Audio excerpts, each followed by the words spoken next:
Você sabe identificar os dispositivos residuais assim, ó, na lata de cara? Bateu o olho, já sabe identificar quando é um IDR, quando é um DDR ou é esse tal SDR aí que tem muita gente falando? Vamos primeiro identificar quem é quem nesse tal IDR, DDR e SDR.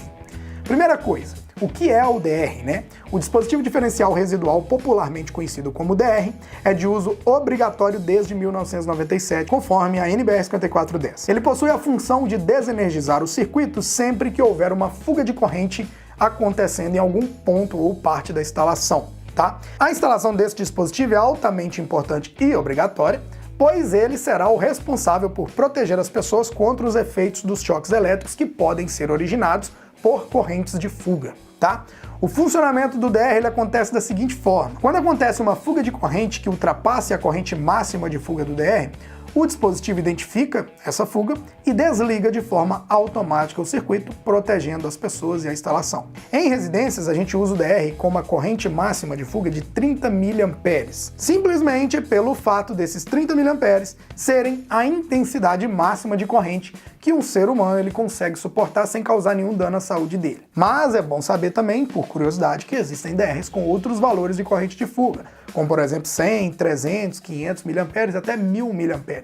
Mas esses valores eles são mais utilizados em indústrias e a finalidade não é proteger pessoas. A finalidade é proteger equipamentos, né? E a instalação também. Agora me diga aí, você sabe quais são os modelos e como identificar cada um desses dispositivos que são encontrados no mercado? Ó, o mais famoso é o tal IDR. Só que com certeza vocês já ouviram falar do tal DDR e provavelmente uns ou outros aí, o tal SDR, né? Só que qual que é a diferença entre esses três aí? Praticamente em todas as lojas que vendem materiais elétricos aí, a gente consegue encontrar o IDR. A sigla IDR, como vocês já devem saber, significa interruptor diferencial residual. E esse dispositivo atua em uma instalação apenas quando ele detecta uma fuga de corrente. Então ele protege apenas contra a fuga de corrente. Além do IDR, existe o tal DDR. DDR, turma, é a sigla para disjuntor diferencial residual. O DDR ele é mais raro. Ele é mais difícil de ser encontrado no mercado porque poucos fabricantes produzem esse dispositivo. E quando ele é encontrado para a gente comprar, ele possui um preço mais elevado. Então se você precisar de um menino desse, um DDR, prepara o bolso porque ele vai ser mais caro sim. Diferentemente do IDR, o DDR ele protege os circuitos da instalação não apenas contra a fuga de corrente, mas ele também protege contra curto-circuito e também contra sobrecarga, pois o DDR ele possui a função de DR e de disjuntor ao mesmo tempo, ele é 2 em 1. Aí também justifica um pouco o preço do produto ser mais caro, né? Ele é 2 em 1. Mas aí fica a dúvida, como eu sei, André, de cara, quando é um IDR e quando é um DDR? Bom, caso você realize uma comparação visual entre o IDR e o DDR, os mesmos são iguais, tá? São tipos gêmeos idênticos mesmo. Quase ninguém sabe quem é quem olhando de cara. Agora, se você preparar para analisar detalhadamente as informações contidas aí no corpo, na embalagem, na carcaça, né, no manual desses dispositivos, aí você vai conseguir diferenciá-los. Uma forma bem rápida de diferenciar eles assim na prateleira é analisando a carcaça dos mesmos. Por exemplo, ó, nós temos aqui um DDR e um IDR da mesma marca. Só que tem um detalhe. Como sabemos, os disjuntores eles possuem curvas de ruptura. Os interruptores residuais não.